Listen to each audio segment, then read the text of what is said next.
Welcome to Our Girl Relationships. On this channel, we discuss day-to-day problems people face in their lives. Let's start with the video. My husband and I have been married for over 16 years and have been blessed with 3 beautiful children, 2 girls and a boy, and have been taking good care of our family ever since. We split the chores evenly and equally to serve everybody and allow happiness, development, equality, and communication to flourish in our household. Our way and living style is very moderate. Our financial state is entirely independent, but it also isn't the one that would allow us fancy or extravagant vacations. We live on an average budget and we provide most of our children's needs and required luxuries. Our lives are average and mediocre to say the least, and quite honestly, other than the rare few arguments my husband and I have had in the past couple of months because of financial differences, our state of being has been very stable ever since we got married all those years ago. Well, all those years ago, as in 10 years ago, my mother-in-law was quite the source of problems and arguments for my husband and me. But ever since she stopped talking to all of us roughly around 10 years ago, everything has been relatively smooth and problems, and quite frankly, I would have left that on had she not contacted us a few days ago asking us to join her for Thanksgiving. That's it. Just calls us up after 10 years, after not talking to us, and asks us to attend her Thanksgiving dinner. My husband and I had a bit of a dispute about it, as I didn't want to go. I was wildly convinced that this was just one manipulative, toxic invitation. When my husband, on the other hand, was blindsided by his emotions, wanting to reunite with his mother after all of those years. Although I couldn't really blame him for wanting a connection with her, I also remember her quite vividly. I hardly remember anything about her that would insinuate that she would ever do anything to change anything about herself. He still argued that we should give her the benefit of the doubt and attend her Thanksgiving meal to give her a chance to see her children and redeem herself had she actually changed. Nevertheless, we decided to participate in the Thanksgiving meal and see where things went. If anything went wrong that evening, we would never ever attempt to talk to her or respond to any of her attempts to contact us. We arrived at her house and saw that there were plenty of cars parked outside mother-in-law's door, which insinuated that many of the other family members, such as sister, brother-in-law, or maybe even father-in-law, who's actually divorced for the second time after his marriage with her. After mustering up the courage and finishing up our breathwork in preparation for what was to come, we finally got out and headed for the house. We were immediately greeted by the scent of carefully crafted, beautifully cooked dishes. Everything about the mother-in-law's demeanor in the first 10 minutes we arrived was as remote as it could be from hostile and disrespectful or menacing. She was very loving, welcoming, and homely, to say the least. After those 10 minutes, we started to notice a change in her behavior, a radical one, might I add. She started becoming very critical of the things everybody did. I could sort of sense that her narcissistic ways were returning to her as she was criticizing my children and the way they sat and spoke and looked at the elders, or the way I walked or talked or placed the dishes in the wrong positions, or the way my husband was not fulfilling his marital duties or fatherly figure requirements, not yelling at me or disciplining his children at a family gathering. She was criticizing every single thing that made our family the way it is, and that we carefully crafted to make it as healthy and communicative as possible. She was trying to infest how I raised my children and handled my kids with her narcissistic, manipulative, and toxic bearings. Her abnormal behavior was not only directed to me, but she was making sure to insult and criticize or demean whatever thing landed in her vision first, whether it was my kids, my sister-in-law, or my brother-in-law, or anybody else. And for a few more minutes, we sat at the dinner table, and everybody was already pretty annoyed that she had shown her true colors so quickly. And I could also sense that everybody was waiting impatiently to just leave this hostile environment. Once we were all seated and dinner was served, she clanked her glass to everyone's attention and informed us that she was telling us something significant, something that would change the railing of our lives towards the right direction, something that would make our lives finally complete, which couldn't have been farther from the truth. She informed us that 10 years ago she had fallen ill to cancer, gotten bedridden, and wasn't able to contact or talk to any of us. For a moment, I started feeling pained, hearing her story and why she stopped talking to us all of those years ago. She then backed it up by telling us that she was now back, and she was humiliated and disappointed in the way we handled our lives after she was gone.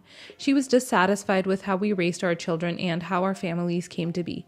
She basically made sure to insult and criticize everyone, and everything that we did made us the way we are, only by one all around the table. She finished it up by saying that she was now back and stronger than ever, and she would get involved and change us back into the right course. She promised to be in our lives every single day. Not every single hour, as there were so many of us, but nevertheless, every single day. She would be there to correct and guide our actions towards the virulent direction that she referred to as righteous. Children would be in their position and the wives would do their jobs and the husbands would be in their righteous place. She was trying to push this agenda on us that every person seated at the table was wrong in the way they handled life and that she was our knight and savior ready to help guide us back into good, proper ways. The unhealthy, toxic, narcissistic, manipulative, and destructive course that she had always run her family with. She spoke her final words of guidance with a smile splattered across her face. I noticed how everybody around the table was getting extremely annoyed with what she was saying. The daughters most specifically felt excessively attacking as she was specifically targeting the family's women. After our conversation, as soon as she went quiet, all you could hear around the table was the clattering of the plates and the chewing of the children and sometimes the cries of the babies. But as soon as that was over, the table was cleared out, everybody picked up their children and their belongings and walked out the door before one could even spell the word beginning. My husband and I stayed last and said goodbye to her, informing her that there would be no need for her to show up at our home because we most likely wouldn't be there. We were okay with the way we had built our family, and we were willing to live the rest of our lives just like so. And if she were to try and contact or come into our lives at the last minute to derail any of that, we would make sure she would never be able to see her grandchildren or talk to them ever again. We informed her that we understood her situation. We would allow our children to see her once a week, as long as there was no harmful or toxic change in behavior shown in them when they hung out with her. After that, we said goodbye one last time and walked out the door without any intention of returning to any future family gatherings, and by the looks of it, neither did anyone else. I feel sorry for her and how she has to live her life, and I can't say that I entirely blame her because she could just be mentally unstable. Nevertheless, that energy and way of thinking are not something I would like to have around my children, and so my decision to stay away from her as possible was made. Not the a-hole. When it comes to narcissism, once they start exuding that God complex energy, it never goes away no matter how many years pass or how much character development they experience. It's a good thing to minimize contact with her and control the influence she has on the kids. You really don't want any of grandma's thought process rubbing off on them as it can spiral really quickly. Not the a-hole. Totally agree with the family's decision to leave and not come back. All those years later, nothing changed about her, that she wasn't even able to contain herself for a few minutes. There's no way she had changed all that much, and allowing her power and positions again will only make her worse and cause more problems. Keep her away from the kids and express yourselves fearlessly. Not the a-hole. Keep the kids away. Kids latch onto the adults around them's attitude really quickly and it sticks. And you don't want this type of behavior or way of thinking to become that of your child. Grandparents have more influence than we prefer to credit them for, and yours just aren't the ones you need to keep with your kids. Next story. I, 26 male, and my girlfriend, 25 female, have been together for 6 years. I think she's pregnant. I keep encouraging her to take the test, and she refuses. For the past month or so, she's been saying that she doesn't feel good. She's been extremely tired, fatigued, complaining of back pain and headaches, feeling bloated, and overall just not feeling well. I asked if she thought she should call a doctor, not necessarily because I thought she was pregnant, but just out of concern for her health in general. She said no and figured it was allergies or her period was supposed to start. Her period is very regular. I mean, I can damn near track it. She said that she's always been this way and has rarely been more than a day or two off. So when she was supposed to start earlier this month and didn't, she seemed a bit concerned. When she was a week late, I pointed out that she hadn't been feeling herself and maybe she should take a pregnancy test. She said there was no way she was pregnant and she was probably just re-regulating or something like that. I said taking a test wouldn't hurt, just to be sure, but she wasn't having it, so I dropped it. She has a lot of fears and phobias, one of them being emetophobia, which is the fear of vomit. It's something she struggled with since she was a kid. Usually, even someone around her, seeing they feel sick will send her into full-blown panic mode. Thursday night, she was supposed to visit her grandmother, so when I came home after work, I was surprised to see her laying on the couch. I said, "You're home early," and she told me she didn't go. When I asked her why, she told me that while driving home, she felt nauseous and decided not to go. I asked her if she was okay and questioned the nausea. She told me it was nothing, probably something she ate. Being nauseous for any reason would normally cause her to freak out, and now she's being so nonchalant about it. She again blew it off like it was nothing. I again mentioned taking a pregnancy test. She has all these symptoms. Why not just take a test and find out? If she is, she is. If she's not, she's not. And then we can put our minds at ease. We went back and forth a little bit. Basically, her argument is that she's not pregnant. There's no way she's pregnant, and she wishes that I would just drop it. She stormed off to bed. I slept in the guest room, and that was that. She has been giving me the cold shoulder since Thursday night. We're usually great about communication. This is probably the worst argument we've ever had, and I don't know what to do. Do I apologize? I didn't think I was doing anything wrong, but maybe I should have just kept my mouth shut. I'm not trying to push her, I'm just worried. If she is pregnant, then she has to get the proper care. If she's not, then there's something else going on health-wise that she should get checked. Edit. I hit the character limit when I submitted this, and in my shortened version, I guess I left some details out. But I need to clear this up. We've talked about kids before, and as far as I know, we both want them. It was a conversation we had even before we started dating, but that's another story for another time. Everything was fine before this, and we both seem to be on the same page in terms of our future. If she is pregnant, she's not waiting until it's too late to do anything, thus trapping me in the relationship. I love her more than anything. I'm not leaving her whether she's pregnant or not. No a-holes here. You just want to take care of her and make sure she isn't sick at its core. Honestly, it sounds like she is pregnant how you're describing it, but that is probably terrifying to her. Taking the test would force her to face that fear head on, and it is something she will have to come to herself. Maybe reassuring her that you're there for her and will support her throughout if she is pregnant, or just addressing that you know it is scary for her would help ease her fears. She needs to feel secure and cared for in what is likely a very scary time, especially with how pregnancy out of wedlock is viewed for some families. Best of luck. No a-holes here. You aren't wrong, although you may be taking the wrong approach. Your girlfriend could be pregnant, her period could be late, or some other health issue could be going on. She may well be resisting taking a pregnancy test because she thinks she might be and is scared to find out for sure. Fear can often make people pull back, become defensive, and go into denial. You may have better luck focusing on reassuring her that you love her and whatever happens, you are there for her. Apologize for pushing her and give her a few days. If she's still sick, then emphasize that you're worried and think she should see a doctor. Offer to go with her or do anything she needs. Make sure it is clear you're speaking from a place of love and concern. You've been with your girlfriend for 6 years, so you know her best. If any of this advice sounds like it won't work with her, go with your gut instead. Not the a-hole. To be fair, you're as entitled as her to know the answer, but it kinda sounds like she's terrified to find out.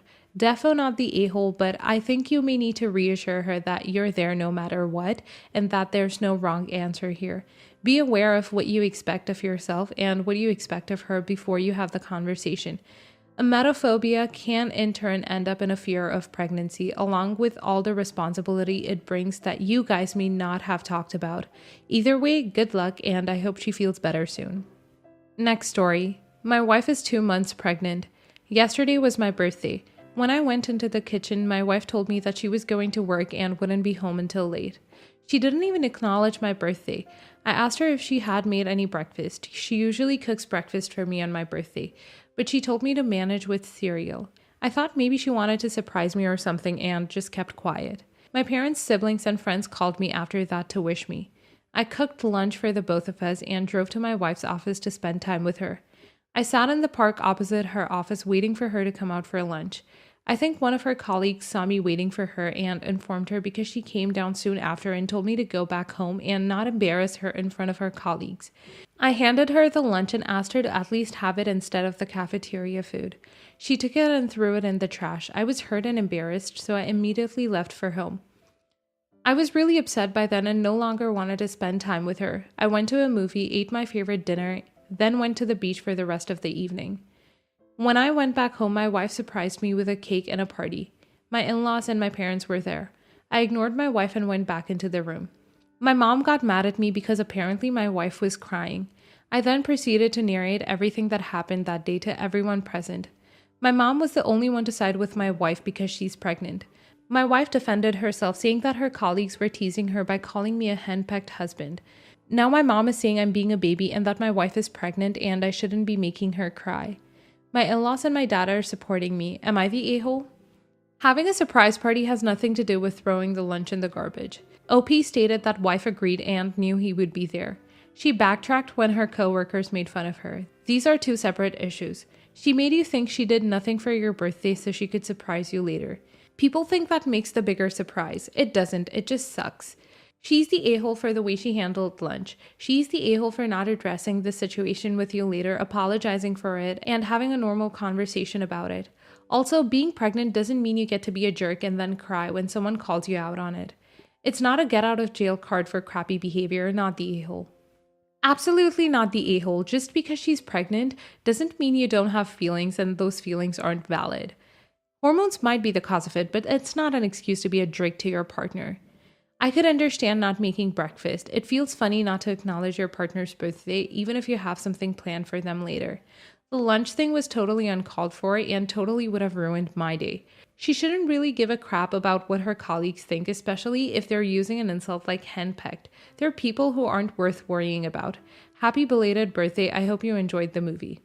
Not the a-hole. You were obviously looking for attention from your wife. She tried to hide your surprise party by hurting you and pretending she forgot your birthday. She was overly mean. Who cares if her friends made fun of her at work?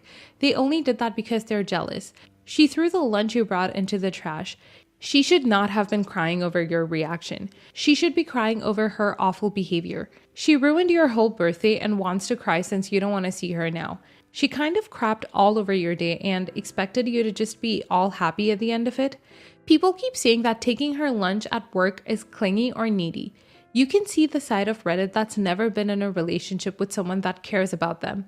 Even after she was kind of crappy in the morning, you decided to do something nice for her and she gave you a metaphorical slap in the face. In fact, she said that you embarrassed her.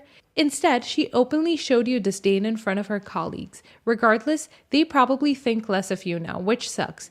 I'm glad you had a nice day after the crap that went down, until you got home.